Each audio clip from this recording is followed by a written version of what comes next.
Hey, I get it when a friend asks if they should splash out on a full-room speaker system. The first thing I hear is that nervous what if it turns out to be the wrong fit for my living room.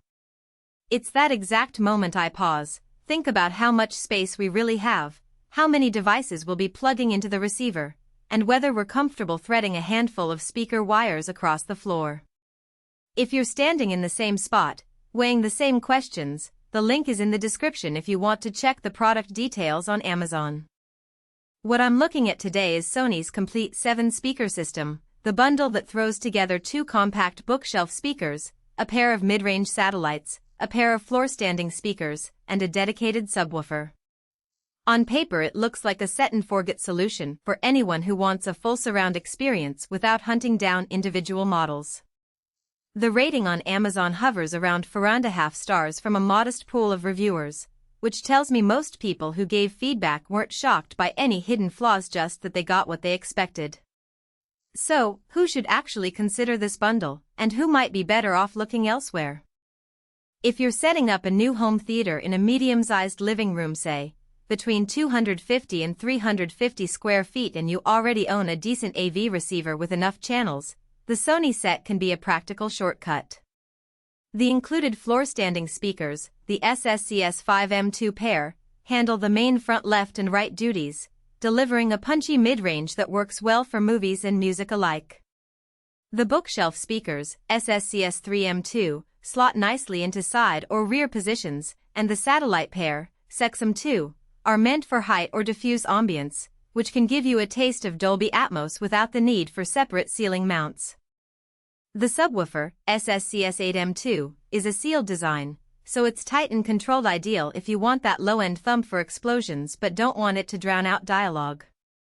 If you're a minimalist who just wants a decent soundbar, or if you live in a cramped studio apartment where speaker placement is a puzzle, this bundle may feel overkill. You'll end up with extra drivers you never use, and you'll have to wrestle with multiple speaker wires that could become a tripping hazard. Likewise, audiophiles who demand a specific driver material or a particular crossover frequency might find the one-size-fits-all nature limiting. The system is tuned for a balanced sound, not for the razor-sharp precision you'd get from a dedicated high-end 2-way floor-stander paired with a separate sub. Now, let's talk about the real-world strengths that show up once you actually get this thing out of the box. The first thing I noticed was how straightforward the setup was. Sony includes clearly labeled speaker wires, and each driver has a simple +/- terminal that matches most receivers without needing a separate binding post adapter.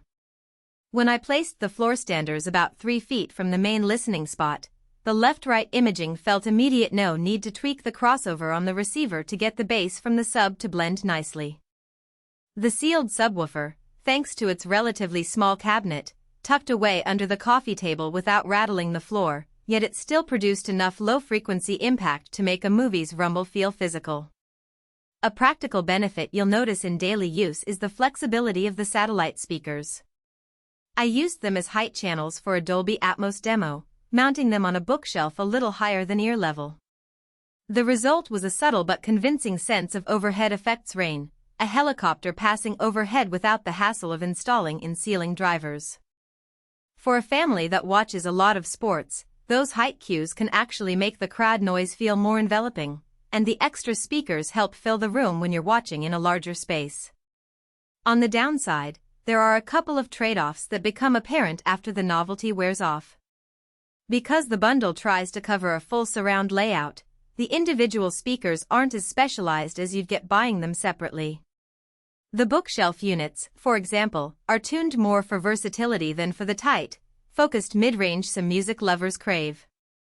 When I switched the source from a movie soundtrack to a high-resolution jazz album, the detail in the piano's overtones was a bit softened compared to a dedicated high-end bookshelf I own. The subwoofer, while tight, is modest in power. In a larger room, over 400 square feet, you might feel it struggling to keep the low-end authoritative during an action-packed sequence. Another practical consideration is the aesthetics. Sony's design leans toward a sleek, matte black finish that looks modern, but the drivers are all the same color, so the system can appear a bit uniform in a room where you might want the speakers to blend with varying core. The satellite speakers are relatively small, which is good for space, but that also means they can be harder to hear clearly in a noisy living room unless you sit close to the center. What about value for money? If you were to buy each component separately, 2 floor standers,